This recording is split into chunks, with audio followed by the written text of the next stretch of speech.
Good day, everyone, and welcome to Pfizer's second quarter 2025 earnings conference call. Today's call is being recorded. At this time, I would like to turn the call over to Francesca DiMartino, Chief Investor Relations Officer and Senior Vice President. Please go ahead, ma'am. Pfizer's earnings call. Good morning and welcome to Pfizer's earnings call. I'm Francesca DiMartino, Chief Investor Relations Officer. On behalf of the Pfizer team, thank you for joining us. This call is being made available via audio webcast at Pfizer.com. Earlier this morning, we released our results for the second quarter of 2025 via a press release that is available on our website at Pfizer.com. I'm joined today by Dr. Albert Bourla, our Chairman and CEO, and Dave Denton, our CFO. Albert and Dave have some prepared remarks, and we will then open the call for questions.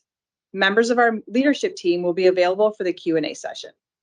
Before we get started, I want to remind you that we will be making forward-looking statements and discussing certain non-GAAP financial measures.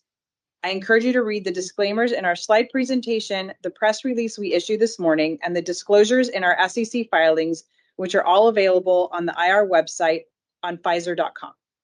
Forward-looking statements on the call are subject to substantial risks and uncertainties, speak only as of the call's original date, and we undertake no obligation to update or revise any of the statements. With that, I will turn the call over to Albert. Thank you, Francesca. Good morning, everyone. Thank you for joining our call. Our business is performing well, and I'm pleased with the progress we achieved in the second quarter. We advanced and strengthened our R&D pipeline. We worked to maximize the value of our commercial portfolio and made further strides to expand our margins. We continue to be actively engaged with policymakers as we navigate a complicated and rapidly evolving geopolitical environment, while also remaining focused on advancing our business. With our strong year-to-date performance, we are raising our adjusted diluted EPS guidance for full year 2025 and remain committed to our dividend. Our programs to expand margins through focus, technology, and simplification are working very well. We are driving productivity gains by leveraging technologies such as AI and automation, and we are also realizing the benefit of continued streamlining across our company. We believe Pfizer is well positioned to continue creating meaningful value for patients and our shareholders. Our top strategic priority this year is, of course, improving R&D productivity. I'm proud of the outcomes we are driving and the meaningful milestones achieved during the quarter. Looking ahead, we believe key programs in our R&D portfolio offer significant opportunities to help address substantial patient needs and drive Pfizer's growth in the coming years. I will mention some highlights. Elrexfio is a medicine that is performing very well with rapid growth and encouraging progress in claiming leading class share in new markets such as Japan, United Kingdom, and Spain. The clinical data in Elrexfio, initially heavily treated triple-class exposed multiple myeloma indication, continue to be encouraging, with median overall survival of greater than 2 years, which is more than double the historical median overall survival in this population. Moreover, the majority of responding patients are maintaining their response at 30 months. Elrexfio has the potential to be a leading standard of care with a differentiated clinical profile. It is a convenient subcutaneous fixed dosing regimen, the only one, that now includes a once every 4-week option for select patients. New data presented at the American Society of Clinical Oncology annual meeting in newly diagnosed patients demonstrate Elrexfio's potential to move to earlier multiple myeloma treatment settings. This data from part 1 of the Magnetis MM6 study saw a confirmed response rate greater than 97% and the manageable safety profile in combination with daratumumab and lenalidomide. The randomized portion of this phase 3 study is now enrolling very well. By executing on Magnetis MM6 and Elrexfio's other ongoing phase 3 trials, we aim to achieve label expansion that, if approved, would collectively increase the addressable population approximately fivefold in the growing multiple myeloma market, expected to reach approximately $44 billion by year 2030. Sigvotatug vedotin, or SV, is our first-in-class integrin beta-6 ADC that could be a driver of growth later this decade. We are executing a robust development program with this investigational compound in non-small cell lung cancer. This includes our fully enrolled phase 3 study of SV monotherapy versus docetaxel in previously treated non-squamous patients that we expect data from next year. In the second line plus population, we have observed a durable 31% confirmed response rate, which is favorable versus historical data with docetaxel monotherapy. We are also enrolling a phase 3 study of SV in combination with a PD-1 checkpoint inhibitor in first-line non-small cell lung cancer with high PD-L1 expression based on encouraging phase 1 data for this combination recently presented at ASCO. These results showed a 57% response rate and greater than 90% disease control, including responses in all patients in the tumor proportion score greater than 50% subgroup, which compares favorably to historical anti-PD-1 monotherapy. These results support our ambition to change standards of care to conventional chemotherapy sparing regimens by leveraging the potential synergy between vedotin ADCs and PD-1 checkpoint inhibitors. With our ongoing and planned trials in non-small cell lung cancer, SV has the potential to impact large patient populations, with the non-small cell lung cancer market expected to reach over $60 billion by year 2030. Our strategy is intended to deliver a first approval in previously treated patients before moving into the first-line setting, which is a non-small cell lung cancer, includes more than 500,000 global patients. In hematology, we continue to promote the differentiated profile of Hympavzi. In the quarter, we saw positive top-line data from the phase 3 BASIS study evaluating Hympavzi for adults and adolescents with hemophilia A or B. The study's cohort of patients with inhibitors met its primary endpoint, demonstrating a statistically significant and clinically meaningful 93% reduction in annualized bleeding rate compared to on-demand treatment in patients 12 years or older, which compares favorably to recent approved products for hemophilia A and hemophilia B. These results further strengthen Hympavzi's differentiated profile as the first once-weekly fixed-dose subcutaneous treatment for hemophilia A or B, administered in a convenient pre-filled autoinjector pen. They also support the potential to expand its label to patients with hemophilia who develop inhibitors to factor replacement as we continue to execute on its launch in the previously approved non-inhibitor population.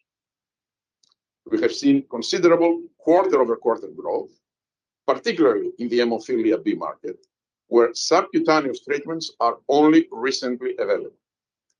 And following EU and Japan approvals at the end of last year, we are seeking reimbursement on pursuing early access pathways in other international markets as we grow our presence in the hemophilia market, projected to reach nearly $10 billion by year 2030. Moving to our vaccine portfolio, we are enthusiastic about our potential to deliver the first approved vaccine for C. difficile infection. Our second generation investigational vaccine candidate builds upon encouraging results from the prior phase 3 CLOVER trial of our first generation candidate. This trial demonstrated 100% efficacy against medically attended C. diff infection, despite not achieving the study's primary endpoint. With our second generation C. diff vaccine formulation, we have the potential to simplify the dosing schedule from 3 to 2 weeks. This candidate, now in phase 2, increased the strength of the immune response fourfold compared to the first generation vaccine. Based on this newly announced phase 2 data, we are preparing for a phase 3 start before the end of this year. We will incorporate learnings from the previous CLOVER study to develop new primary endpoints focused on the prevention of severe disease outcomes rather than primary infection. If approved, the vaccine could significantly reduce the healthcare burden of the nearly 500,000 annual C. diff infections and approximately 30,000 annual deaths in the US alone. In another one of our phase 3 products, we finished dosing the last patient in our study of a vaccine candidate for Lyme disease. If successful, we expect to submit for approval next year. We also continue to strengthen our portfolio by harnessing external innovation through strategic business development. The recent closing of our global ex-China in-licensing agreement with 3S Bio grants us exclusive rights to develop, manufacture, and commercialize SSGG707, a bispecific antibody targeting PD-1 and VEGF, has the potential to deliver breakthroughs for patients in the next wave in PD-1 immunotherapy, which is an established $55 billion market. With compelling monotherapy data in advanced non-small cell lung cancer presented recently at ASCO, we view this promising cancer immunotherapy candidate as a seamless fit within Pfizer's oncology strategy. Given our deep experience in the development of antibody therapeutics and our differentiated industry-leading portfolio of ADCs. We intend to share detail later this year for our plans for a phase 3 program. With Pfizer's established presence and global reach, we believe 707 has the potential to become a backbone therapy for multiple solid tumor types, where the PD-1 VEGF mechanism could have significant impact. Across our pipeline, we continue to sharpen our focus on programs where the strength of our capabilities give us the greatest opportunities to address substantial patient need. We look forward to sharing future updates about our programs. Now let's move to commercial.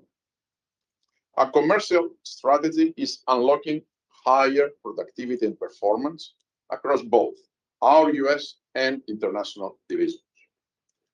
With several of our established brands, we are pleased with our continued market leadership and growth. We deliver another solid quarter for our Vyndaqel family with 21% year-over-year operational growth. These products are the foundation of care for patients with a serious heart condition of ATTR cardiomyopathy, and we continue to see strong progress in diagnosing patients and providing broad access. While we continue to closely monitor the competitive impact of new entrants, we believe the Vyndaqel family is differentiated with a strong clinical profile, contributed to continued volume growth. With Eliquis, we are the clear leader with robust demand in a growing anticoagulant market. Our international commercial teams are driving higher growth versus the market in our key countries, with effective engagement with healthcare professionals to reinforce the favorable profile of this medicine. In the US, the BMS-Pfizer Alliance recently announced a new direct-to-patient option for purchasing Eliquis via the Alliance's patient resource, Eliquis 360 support. This option offers an insured, underinsured, or self-pay patient an opportunity to significantly lower out-of-pocket costs for Eliquis.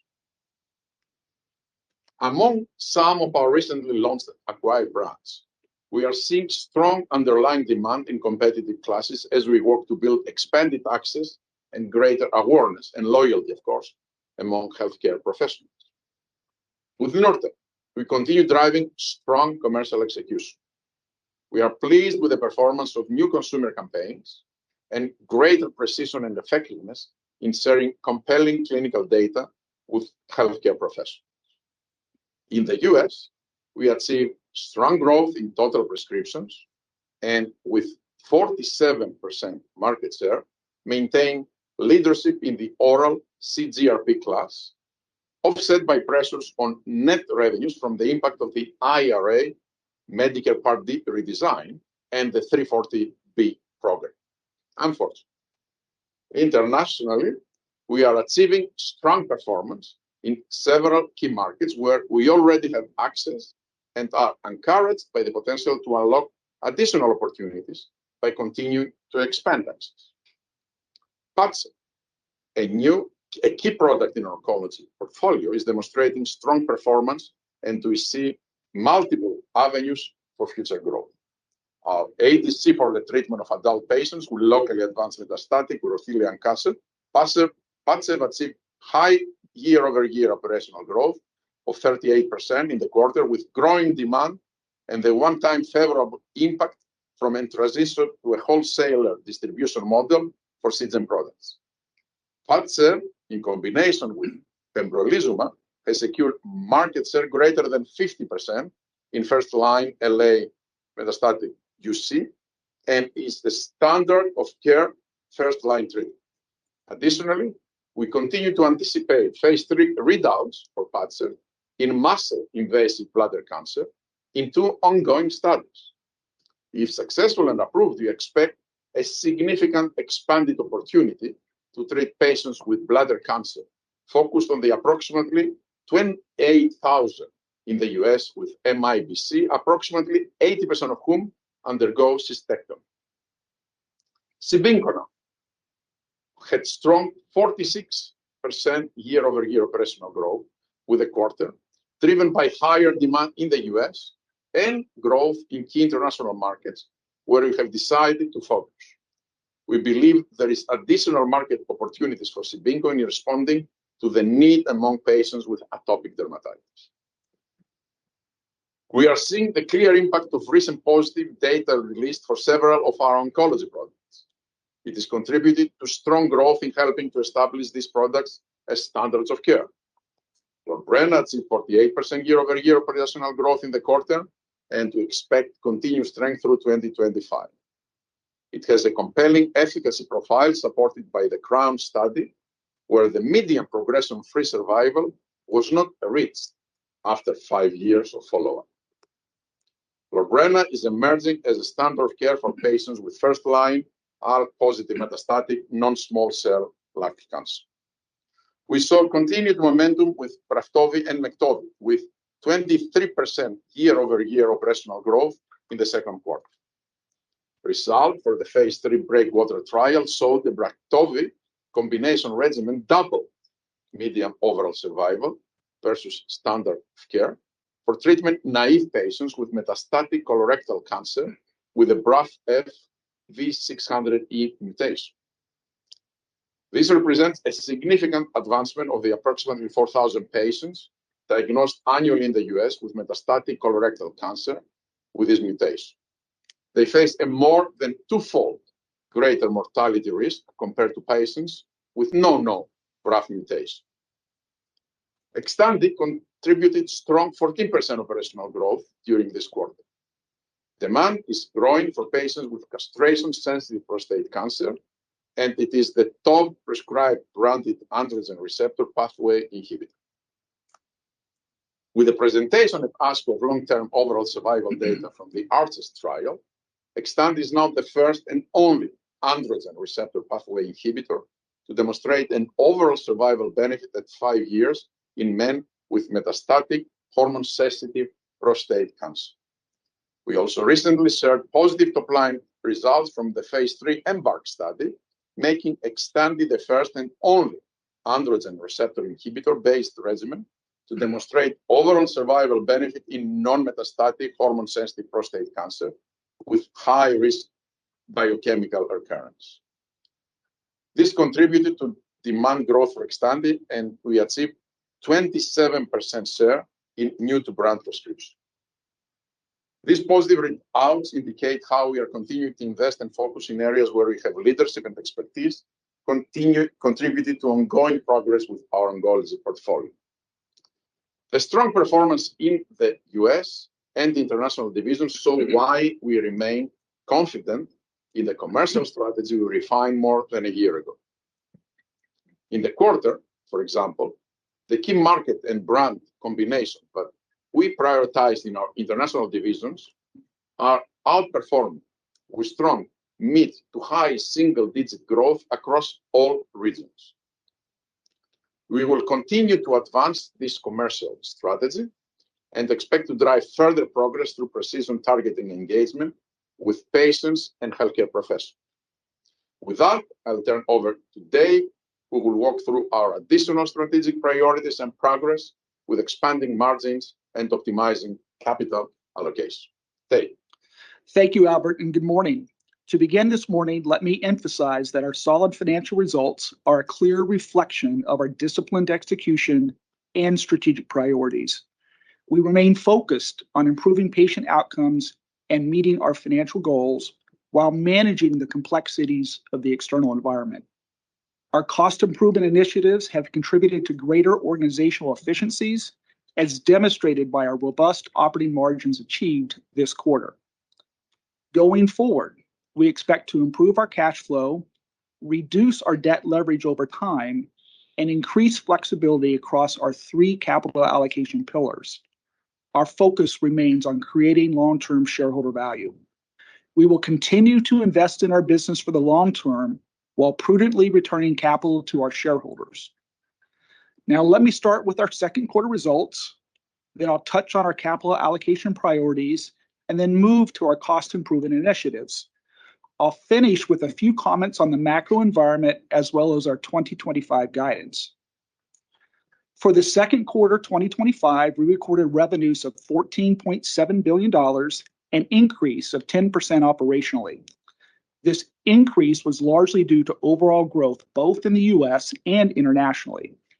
Partially offsetting the increase was an $825 million year-over-year unfavorable impact of higher manufacturer discounts resulting from the IRA Medicare Part D redesign, which took effect in the first quarter of 2025 and overall is largely in line with our expectations.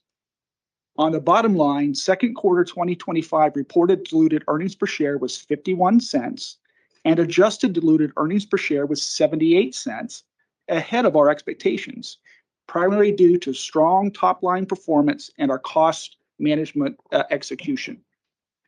Our results demonstrate the effectiveness of our refined commercial strategy. We remain committed to prioritizing key products and markets, optimizing the global allocation of our commercial field resources, and concentrating our marketing efforts on high-priority areas. We saw strong contributions across our product portfolio, primarily driven by the Vyndaqel family, Comirnaty, Paxlovid, Padcev, and Eliquis, partially offset by declines in Ibrance. Also, I'd like to highlight a significant trend within our portfolio that we expect to fuel the company's top line for the next several years. Year to date, Pfizer's recently launched and acquired products delivered $4.7 billion in revenue, while growing approximately 15% operationally versus last year. We plan to continue to invest behind these two product groups to drive their future performance and help enable the company to largely offset our LOEs over the next several years. Adjusted gross margin for the second quarter was approximately 76%, primarily reflecting the product mix within the quarter. Looking at our adjusted gross margin performance over the last 2 years, we have largely achieved percentages in the mid to upper 70s when adjusting for Comirnaty, which, as you know, has a 50-50 gross profit split with our partner BioNTech. In addition, we believe the expected $1.5 billion savings from our phase 1 of our manufacturing optimization program by the end of 27 will help bolster gross margins as we transition through the LOE period. Maintaining a strong emphasis on cost management throughout our manufacturing network will continue to be a key priority. Total adjusted operating expenses were $5.8 billion for the second quarter, an 8% decline operationally versus last year. Now, looking at the components, adjusted SI&A expenses decreased 8% operationally, primarily reflecting a decrease in marketing and promotional spend for various products as a result of our focused investments and ongoing productivity improvements. Adjusted R&D expenses decreased 9% operationally, driven primarily by a decline in spending due to pipeline optimization expected to be reinvested later this year and into next year. We continue to be disciplined with our operational expense management. Q2 reported diluted earnings per share was 51 cents, and our adjusted diluted earnings per share was 78 cents, which benefited from our efficient operating structure, in addition to our effective tax rate, primarily driven by a favorable change in jurisdictional mix of earnings. Now, let me quickly touch on our capital allocation strategy, which is designed to enhance long-term shareholder value. Our strategy consists of maintaining and growing our dividend over time, reinvesting in our business at an appropriate level of financial return, and making value-enhancing share repurchases. In the first half of 2025, we returned $4.9 billion to shareholders via our quarterly dividend, and we invested $4.7 billion in internal R&D. As previously mentioned, maintaining our gross leverage at an appropriate level is a key priority towards improving our capacity for business development. Our gross leverage at the end of the second quarter was approximately 2.7 times, which we are now setting as our new target, down from 3.25 times. During Q2, we announced the licensing agreement with 3SBio, which closed in July of 2025. Our business development capacity is now approximately $13 billion, following the 3SBio deal. Lastly, first half 2025 operating cash flows at $1.8 billion was tempered primarily by large expected payments in the second quarter, including an approximately $2.1 billion TCJA repatriation tax payment and our payment to BioNTech for a gross profit split. We expect to see improved cash flows in the back half of this year. Overall, we are focused on maintaining leverage at or below our new target to support a balanced allocation of capital between reinvestment and direct return to our shareholders. We continue to be disciplined with our operational expense management, progressing multiple improvement programs as we remain focused on driving operating margin expansion over the coming years. We expect to begin realizing initial savings from the phase 1 manufacturing optimization program in the latter part of this year. As part of our goal to return to pre-pandemic operating margins, we remain on track to deliver on our goal of at least $4.5 billion in cumulative net cost savings from our ongoing cost realignment program by the end of this year. As a reminder, in total, we expect approximately $7.7 billion in savings by the end of 2027 to drive operating efficiencies, strengthen our business with the potential of contributing significantly to our bottom line over the period. Of these savings, approximately $500 million identified in R&D will be reinvested in the pipeline, which we expect by the end of 2026. Now, with that, let me turn to our full year 2025 guidance. The pharmaceutical industry continues to navigate a complex global landscape influenced by rapidly changing proposed trade and tariff policies.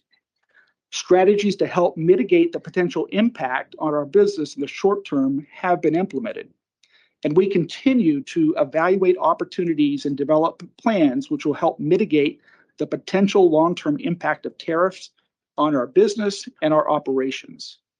That said, the company's guidance absorbs the impact of the currently imposed tariffs from China, Canada, and Mexico, as well as potential price changes this year based on the letter received on July 31st from President Trump. Our non-COVID revenues continue to perform very well operationally and ahead of our plan. In addition, Our guidance assumes favorability to revenues due to foreign exchange rates. As a reminder, our plan assumes that a large majority of our COVID revenues are forecasted in both Q3 and Q4. Given this fact, we believe it is prudent to maintain our full-year revenue outlook as we enter the second half of the year. We continue to expect full-year 25 revenues to be in the range of $61 to $64 billion. In addition, we now expect adjusted SI&A to be in the range of $13.1 to $14.1 billion, adjusted R&D to be in the range of $10.4 to $11.4 billion, and our adjusted effective tax rate of approximately 13%. Now, given our strong performance to date, as well as our outlook, including a favorable impact on foreign exchange, our more efficient cost structure, as well as improvements in our adjusted effective tax rate, we are raising our full year 25 adjusted diluted earnings per share guidance by 10 cents. This includes absorbing a 20-cent charge for acquired in-process R&D associated with the upfront payment for the 3S Bio transaction. So just to clarify, without the 3S Bio deal, we would have raised our adjusted diluted earnings per share guidance by 30 cents. Of this amount, approximately 2/3 is due to our strong operational performance and our outlook. I will also point out that while we are raising our adjusted diluted earnings per share guidance, we are partially de-risking the expected COVID performance in the second half of this year. As a result, our revised full year 25 adjusted diluted earnings per share range is now $2.90 to $3.10 a share. In closing, we will continue to focus on maximizing our product portfolio's value and driving innovation to strengthen our pipeline. With a stronger balance sheet, we plan to deploy capital more effectively. We will focus on increasing our R&D productivity by deploying AI and digital capabilities, reinvest appropriately to accelerate high-value R&D programs, and pursue new growth opportunities through business development. Additionally, our cost improvement initiatives are beginning to expand operating margins through productivity gains and streamlined processes. And so with that, I thank you for your attention. I will now open up for Q&A. Operator, please assemble the queue. At this time, if you would like to ask a question, please press star one on your telephone keypad. You may remove yourself from the queue at any time by pressing star two. Once again, that is star one to ask a question. We'll take our first question from Trung Nguyen with UBS. Your line is open. Please go ahead. Hi, guys. Just there in your prepared remarks, you noted your guidance absorbs the potential price changes this year based on the letter you received from President Trump on July the 31st. That talks about impacting Medicaid with MFN. Does that imply you think something's going to happen this year? And if so, what's your broad assumption so we can kind of quantify that hit on your revenues and EPS?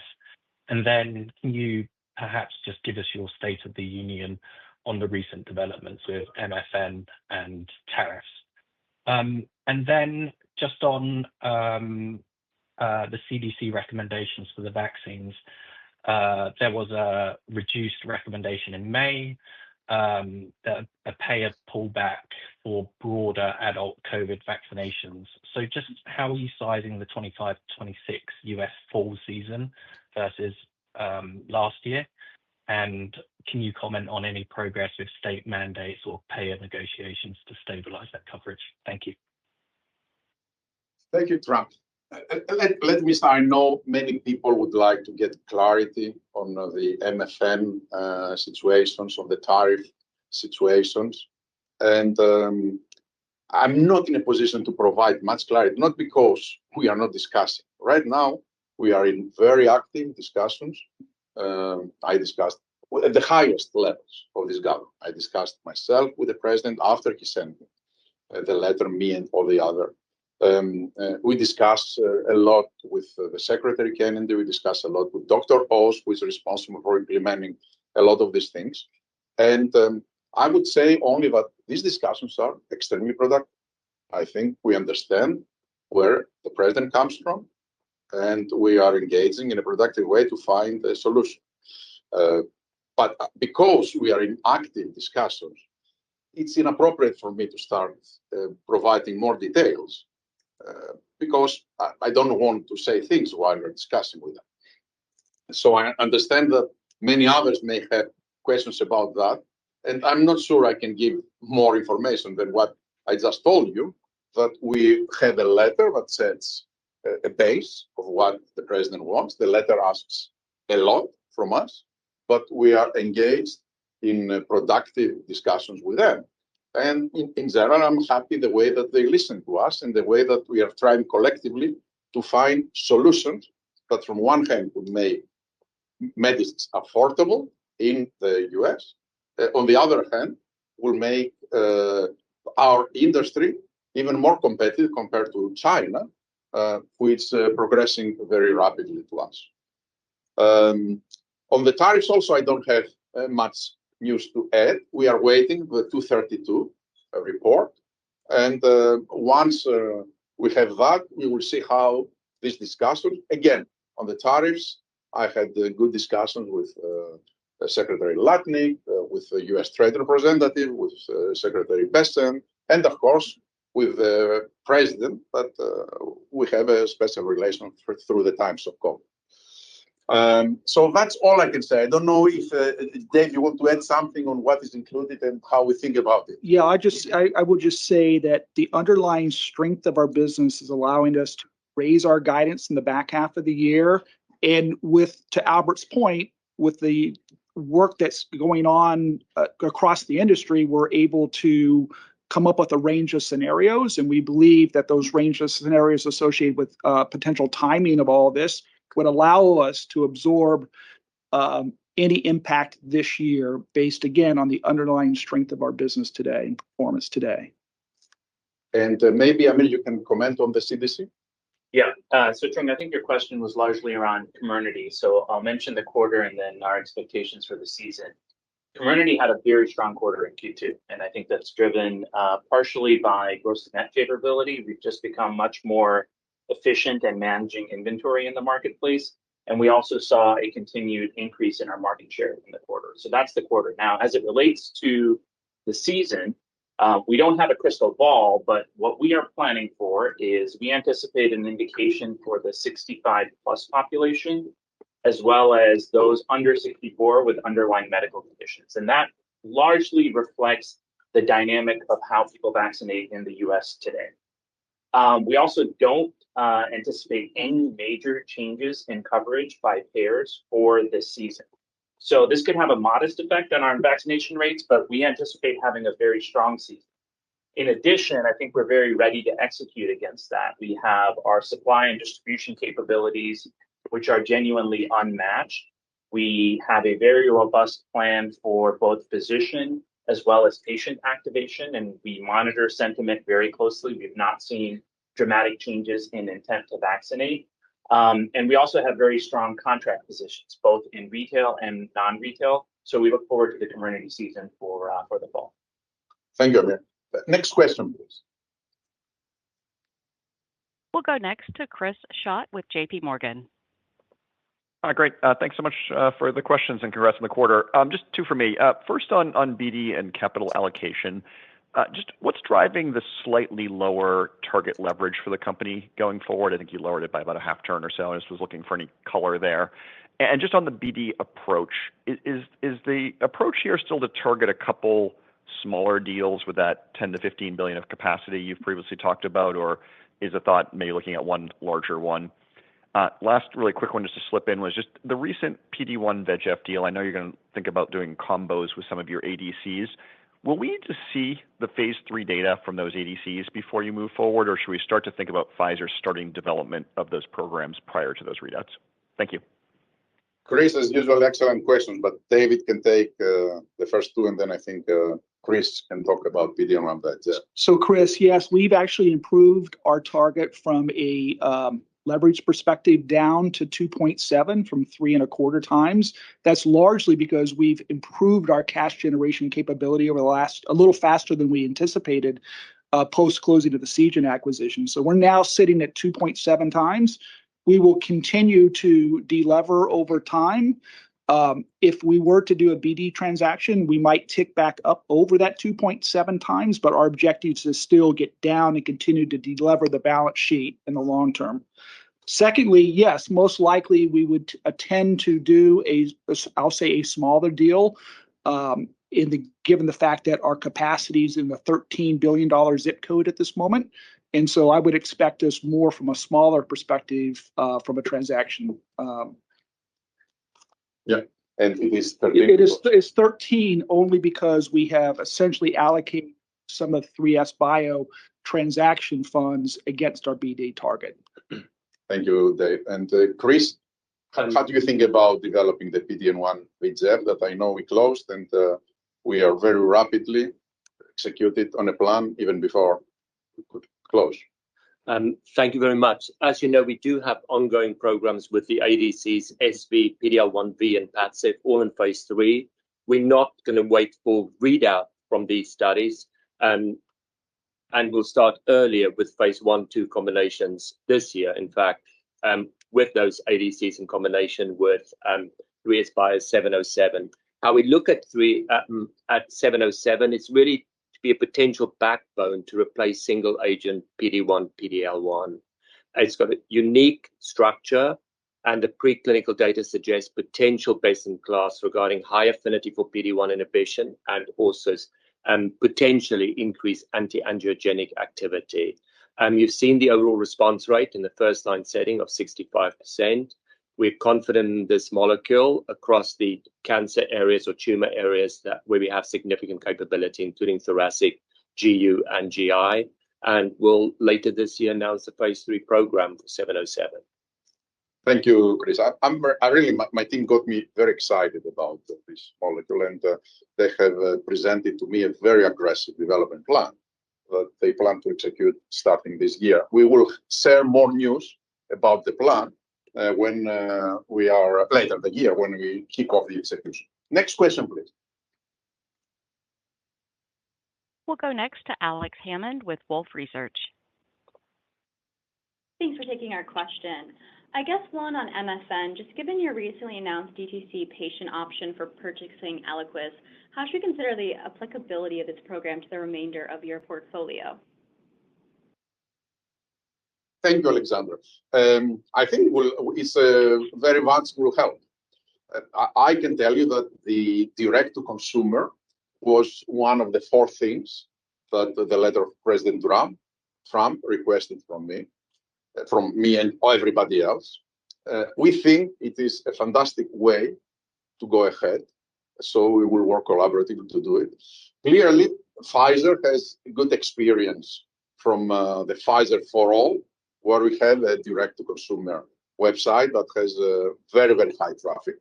And also now we launched together with our partner BMS, the Eliquis 360, which exactly does what basically the President Trump is asking us to do. Actually, I'm sure you've noticed that he tweeted himself.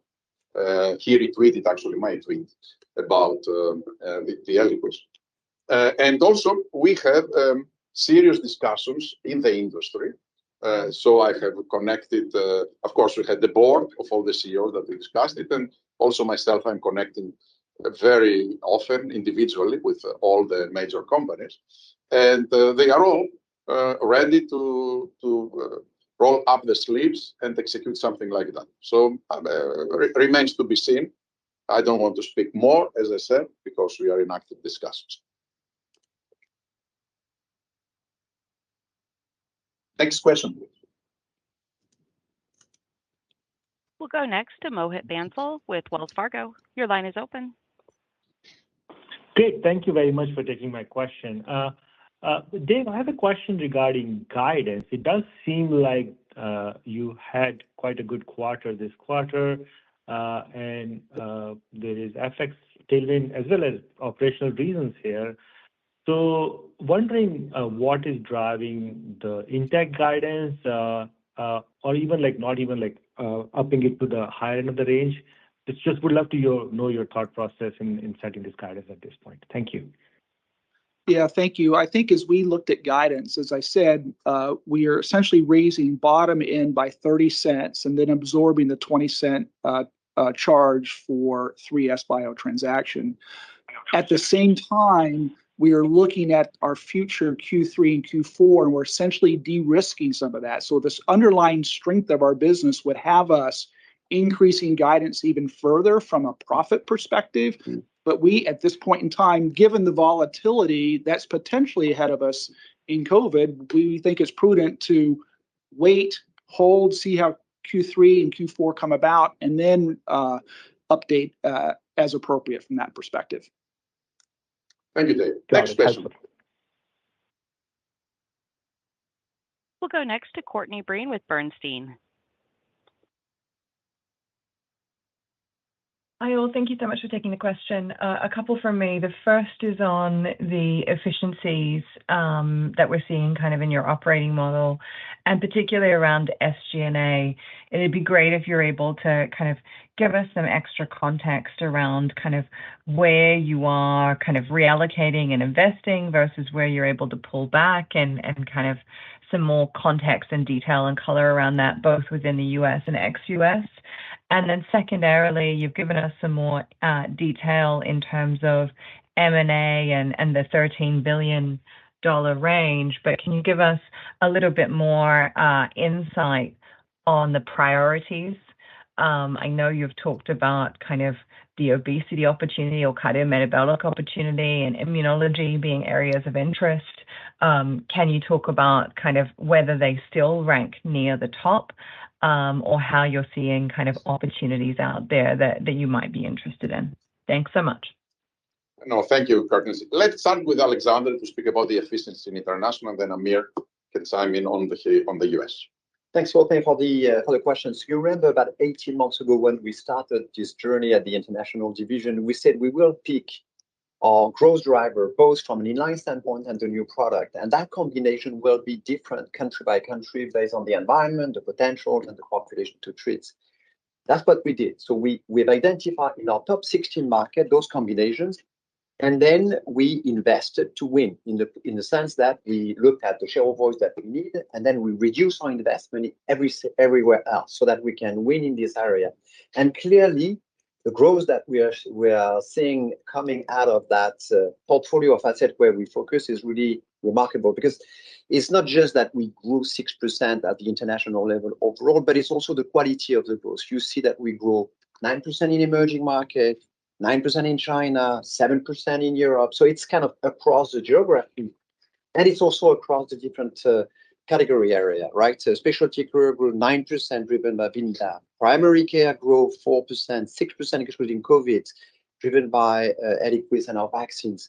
And our oncology grew 6%, driven by Lobren and others. So clearly, it's really how we reduce the cost around the non-core asset and the non-key country that help us double down on the area where we wanted to grow.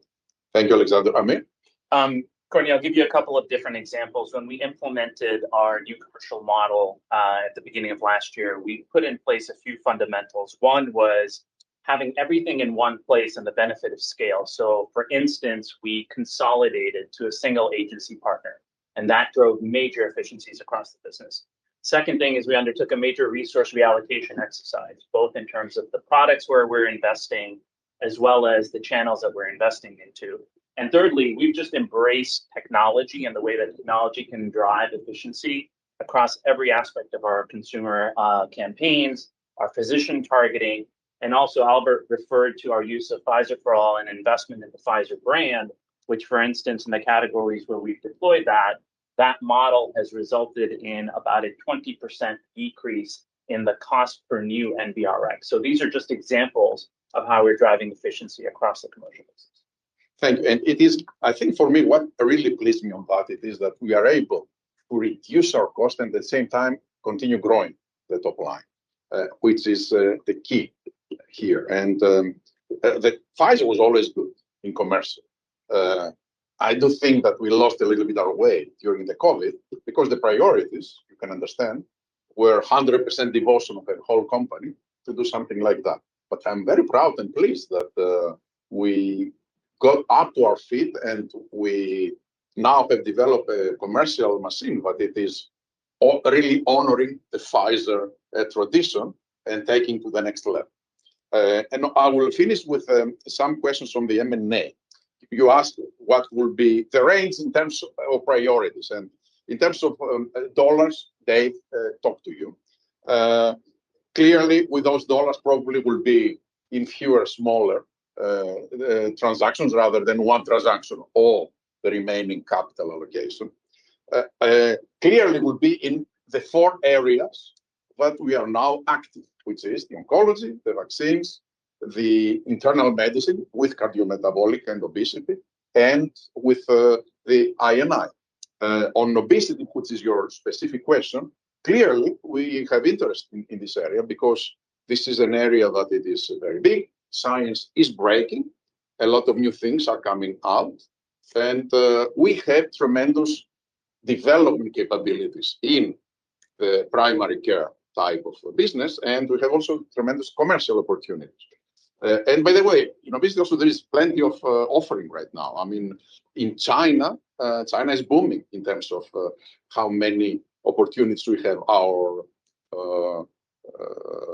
chief strategy officer, Andrew Baum, that is responsible for BD, just came back from a week-long trip to China, and the opportunities are really, really very big. So also there are here opportunities in the US. So there is a good substrate that we can choose, but we will be very disciplined with our capital. We will not overpay. We will pay the real value that the asset deserves. With that, let's go to the next question. We'll go next to Dave Risinger with Leerink.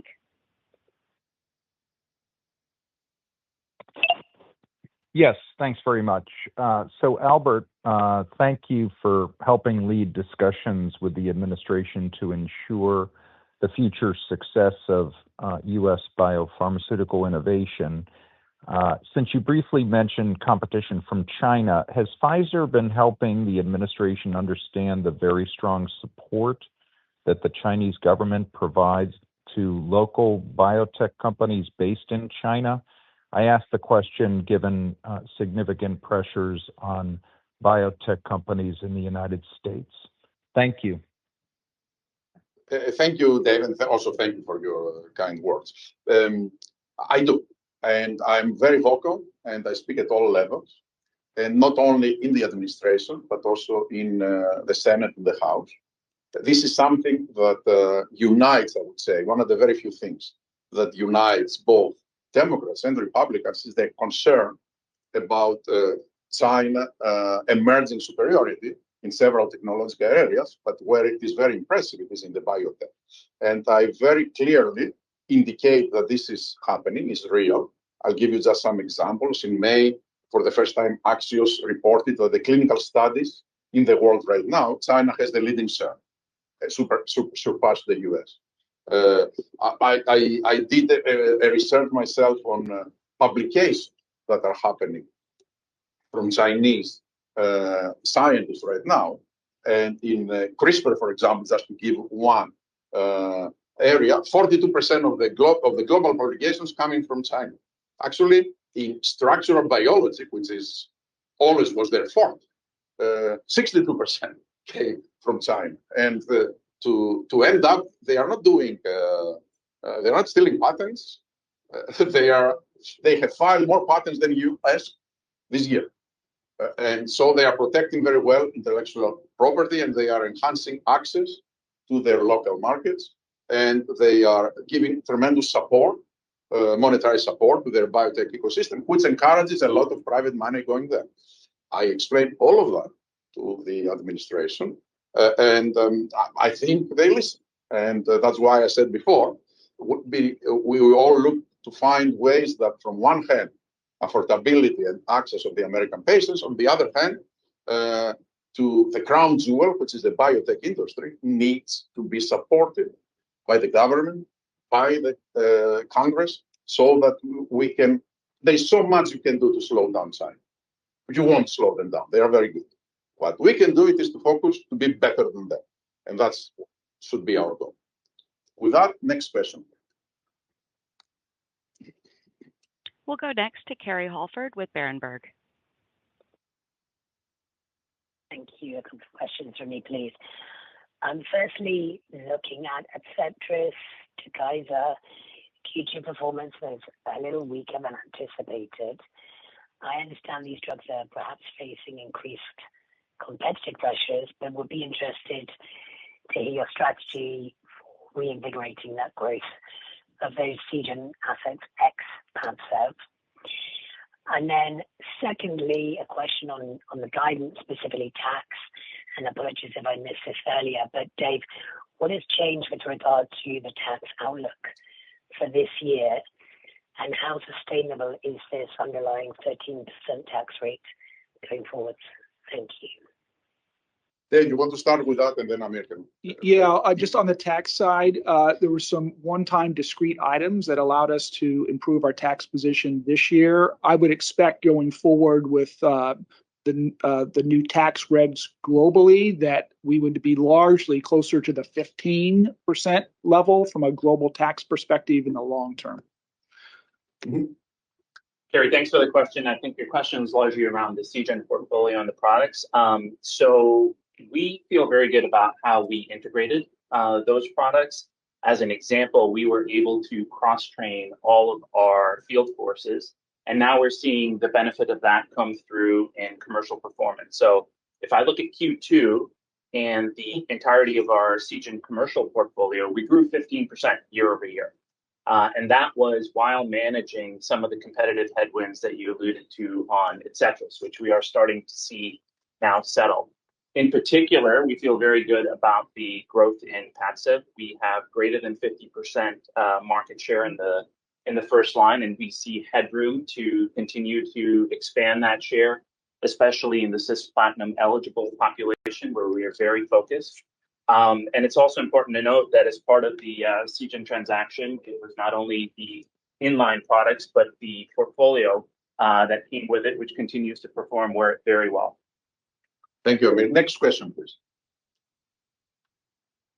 We'll go next to Evan Seigerman with BMO Capital Markets. Thank you so much for taking my question. Kind of a follow-up to the prior question. You know, a year and a half into the integration of Seagen, and really aside from Padcev, what do you believe are the 2 or 3 assets that have the potential to really drive a positive IRR for the $42 billion or so that you spent? And kind of a follow-up there is, what part of the market could SV capture in non-small cell lung cancer if and when eventually approved? Thank you. Yeah, I will ask Chris to comment. Let's start that there is 4 main assets that when we acquired the company, they were around $2 billion, even less of revenues, that they will grow by year 2030 to $10 billion. Now, of course, the value was not only on that. The value was mainly in the platform of the ADC that we got together with the intellectual property, the capability, the people, and the assets. And I will ask Chris to comment on the most important things that are coming out in the short term, medium term, and long term from Seagen. Thank you very much. So in the short term, Padcev and the readouts for the muscle-invasive bladder cancer studies, as you recall, the current indications, 18,000 patients, the new indications will be up to 28,000. So there's both platinum eligible and platinum ineligible, and we expect those readouts in the next 6 months, and potentially they could change the standard of care for this population. This next wave of studies we started, phase 3 trials in SV, Sigvotatug vedotin. The second line study is now fully recruited. In fact, it recruited much quicker than we expected. In the second line space, what we've seen so far in the phase 1 study in a late line population with a 31% overall response rate and a median overall survival, albeit a single line experience of 16.3 months. So that gives us confidence in SV. It's a vedotin payload. So what we've seen with the other studies with vedotin payloads, including with Tivdak and Padcev, was this potentially synergistic activity when we combine it with an anti-PD-1. So SV plus pembrolizumab has now been combined. As you know, overall, we've seen a response rate of approximately 60%, but in the population specifically that's TPS high or PD-L1 high expression, all patients so far in the phase 1 trial have responded. And that obviously is very favorable to what you would expect from pembrolizumab alone.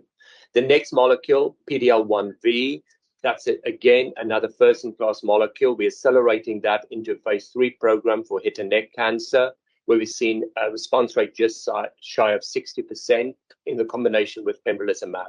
And then there's a whole new group of ADCs coming with a topo-1 payload, including a follow-up to Adcetris. They currently, 2 or 3 of these molecules showing highly encouraging data in phase 1, and we'll update you in the future about those.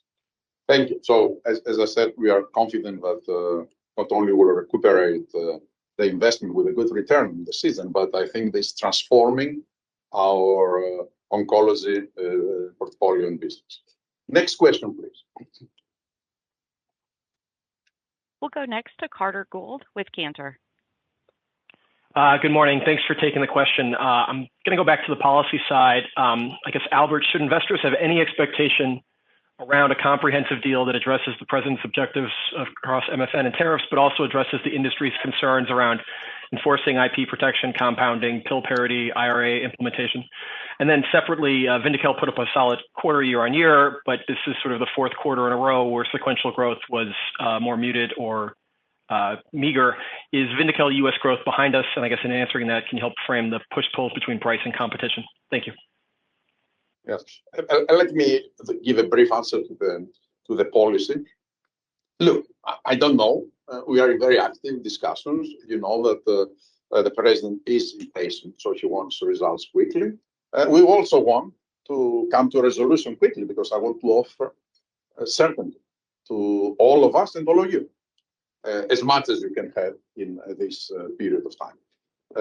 Are we discussing, in addition to all the things that are related with MFN and tariffs, also things that are related with PBM reform, with 340B, with the pill penalty? Absolutely. And you know that the PBM reform is universally accepted that needs to happen. There was a bipartisan bill, and there is clear indication of the president has spoken so many times about the middleman.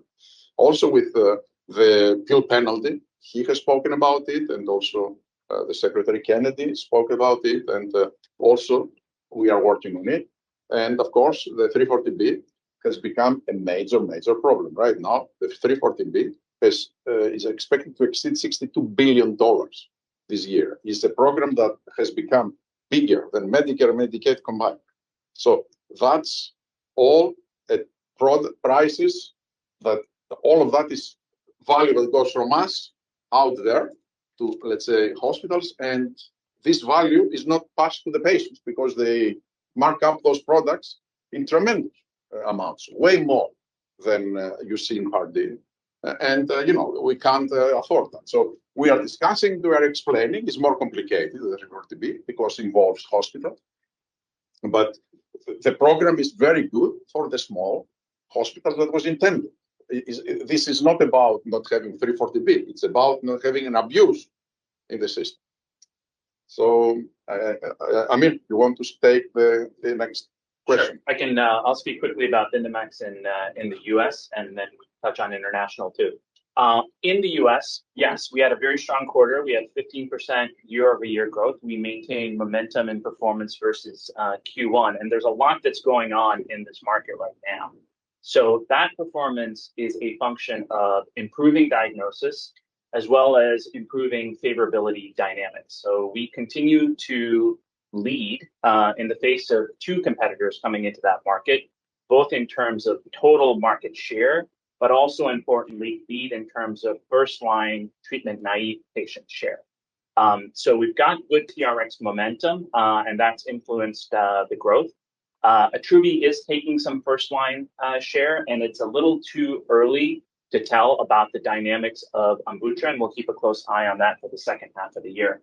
Now, we do expect continued TRX volume growth, but there will be GTN pressure on U.S. performance, and that's a function of both the Medicare Part D design but also a result of contracting to maintain access for Vinda, both in Medicare and commercial, where we've maintained 90% access for the brand. So we do expect those dynamics to impact our sequential growth in the back half of this year. Yes, for international, so we have a very strong dynamic. So we have grown 32% for the quarter, but actually since the beginning of the year, we have grown our patient treated by 50%. So it's clearly what I was describing at the beginning in terms of focus on the key assets where we think we can have an impact. This one is clearly the demonstration of our focus on execution. Moving forward, we think we're going to continue to grow on this product for 3 reasons. First, the diagnosis rate in international in most of our key markets is still significantly below what we have in the US and we normally see in this type of disease. 2, the access. Access takes a lot of time in international. You need to negotiate price and access in every single country. And it took us 5 years just to get to where we are. And competition will have to follow the same timeline to get to the type of access that we get. Just to illustrate my point is we just unlocked UK and Australia at the end of last year, and we just unlocked South Korea at the beginning of this quarter. So just give you a sense of it takes time. And now we have access, we are unlocking the potential of those patients being treated. And then finally, we think that the profile of our product and the experience of our key centers will help us continue to establish the standard of care that we have developed with these assets. So we are very confident with the potential future growth of Intact.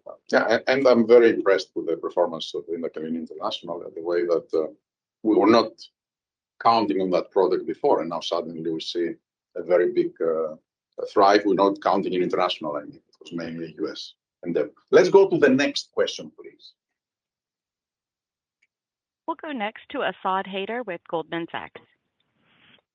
Great, thanks for taking the question. Albert, just one more, if I may, on the policy front. Just given the comments you just made about, and then triangulating those back to your comments on MFN, that it's now quantified and reflected into guidance to some extent, maybe just talk about what could cause large swings to those expectations from here, or is your high-level view that we are now getting more granular around a central and potentially narrower range of outcomes, directionally speaking? Thank you.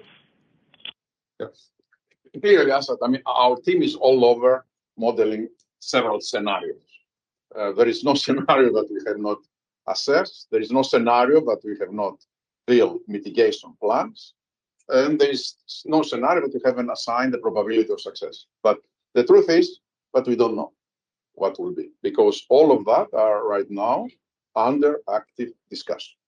So, and, you know, even if I have some ideas where we should increase probabilities of happening and where we should decrease probabilities of happening, it's not appropriate now in the middle of the discussions and negotiations. You don't open the cards, right? So I can't really do that.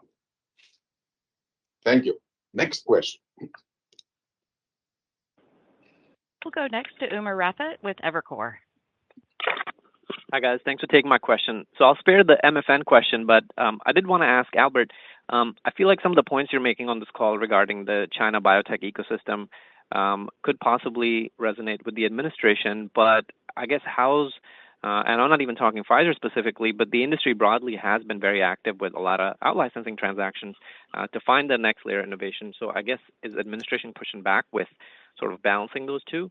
And then separately, on your oncology side, I feel like this B6A trial in lung will obviously be very, very important. And I was very intrigued to see that you shrunk the sample size from 670 down to 470, which presumably signals increased confidence. And my question is, did you take any interim look to see how the effect size is tracking? Thank you very much. Let me take the China one, and then I ask Chris, of course, to comment on the oncology. Look, I mean, there is a lot of sensitivity in the Senate and in the House about everything that is happening in China, right? But I have to say the sensitivity is way more on things that we transfer there, technology that we transfer, than vice versa, things that we take from them to develop them and manufacture them in the US. For example, our deal, I'm sure, but and I discussed the Chinese deal that we did, with members of the Congress, many members of the Congress, and I explained that we didn't give anything. We took their science and the license to develop it. We will do it globally, not in China. To manufacture it, we will do it in the US, not in China. And to commercialize it, and we will do it in the whole world, and actually not in China yet, because we don't have the rights yet. So I think less sensitivity on these two ways. But don't take me wrong. China is something that is very high in the radar of the political life of the US, and we need to be careful with that. Now let's go, Chris. Thanks for the question, Umar. So usually for studies, we recalculate effect size or study size based on emerging data from ongoing phase 1-2 trials. We did not unblind, and there's no unblinding of ongoing phase 3 programs. Okay, thank you. Enough. You saw, I knew that you will not say much. So let's go to the next question, please. We'll go next to Rajesh Kumar with HSBC. Hi, thank you for taking my questions. The first one is on, you said you'll absorb the potential impact from the letters this year. Can you confirm that, if there were tariffs, etc., you can say the same about the next year as well? I know you don't have a guidance, but in terms of how prepared you are with inventory, etc., and the pricing dynamics, do you think current consensus sort of captures the effect for the next year? The second one is on the balance sheet. Clearly you are, going with a lower financial gearing target, and in effect, that gives you a bit more leeway on a lot of things. When you think of capital allocation, do you think you need to add more types of assets in oncology, or would most of the balance sheet capacity be deployed in obesity, immunology, other areas? That is, if you have to deploy capital in oncology, or different indications or different mechanisms you still need to add, then would you be comfortable going over the 2.7 times leverage? Thank you. Let's start with Dave, and then we will move to Andrew also. Yeah, so as it relates to future years, 26 and 27, no, we can't, we're not confirming or discussing the implication of tariffs or MFN on those out years. Once we have definitive information and knowledge, we'll come back and share that with everyone. Secondly, on just from a BD perspective, and others can comment on this as well, we have lowered our target or improved our target to 2.7 times because we are already at 2.7 times. So it's hard to have a target that we've exceeded so dramatically because our business has done so well. And if an opportunity were to come along that made sense for us from a deep BD perspective, obviously we would outstrip the target, would be higher, just like we did with Seagen, and we'd work to get us back down to 2.7 over time.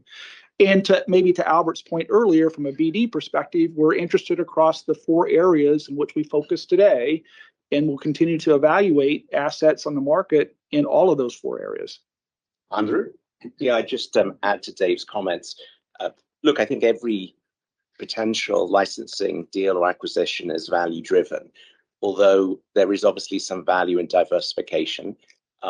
We've historically been very active through Seagen and more recently through SBio and oncology.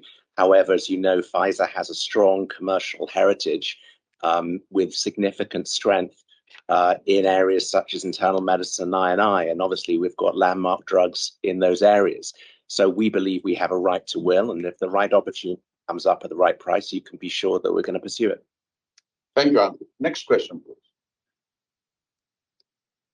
We'll go next to Tim Anderson with Bank of America. Thank you. I have a question on IRA. So you guys have 2 drugs where prices are being negotiated in the current year for implementation in 27. That's Ibrance and Xtandi. One fear that at least we've had is that the new administration may press harder per bigger discounts versus last year, potentially just to make a point in general, not just for Pfizer products. So you're in the midst of those negotiations. Any color you can provide, such as how those discussions are lining up with what you expected before those negotiations began? Look, as you said, we're in the middle of this negotiation. So again, for the same reason, I can actually, it's not allowed by law so to disclose aspects of the negotiation. But I would say something. We have two products, as you said, for 27. Both of them are losing patent on 27. So for us, of course, we try to achieve the best we can in the negotiations of the prices. But the hit on us is very small. The MPV is very small because it's really a few months of exclusivity. It depends on the product, right? So next question, please. We'll go next to Steve Scala with TD Cowen. Thank you very much. Two questions. The first one, I apologize, is on MFN.